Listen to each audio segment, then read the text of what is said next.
Following an outcry about the high cost of data, the market inquiry was established. The Competition Commission says the focus of the inquiry will include whether data prices are higher than they ought to be, the causes of the high costs, as well as the remedies. The Commission says it has reason to believe there are features in the market that may restrict competition. It's two things really. One is public opinion and people's opinions on data prices and some of the voices that we're hearing in the market. And there's also been research. So some of the research done by bodies like Research ICT Africa, who presented today, as well as bodies like the World Bank and the International Telecommunications Union. The inquiry had that consumers do not have a choice but to pay high costs for quality service provided mainly by the dominant players in the sector.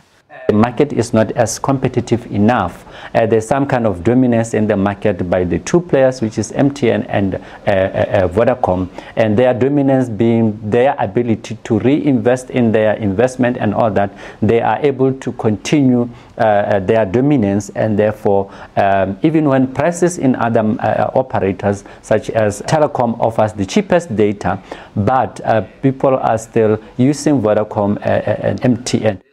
Speakers say high-income earners are the ones connected to the internet, while the poor are not. Others have called for data to be declared a basic need and for a portion of data to be made freely available for the poor, like water and electricity. The cost to communicate is a right, and we believe that it is a basic right that every human being in this country should have. We also believe that competition should not be the one thing that informs costs within this country. And competition should not be above the living expenses and should not be above the lived experiences of the poor and the working class. This call is echoed by some residents of Johannesburg. Data is ridiculously expensive. If they would honestly consider it as a basic commodity for everyone, a basic need for everyone. Data prices should be lowered actually, because I think especially just for us students who need to use a lot of internet, a lot of the times like we struggle to actually get internet access just because we can't afford to buy data.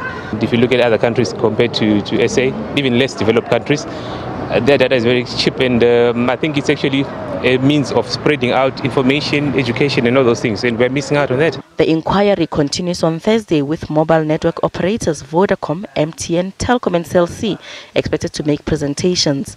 Gloria Sefago Musi, SABC News, Johannesburg.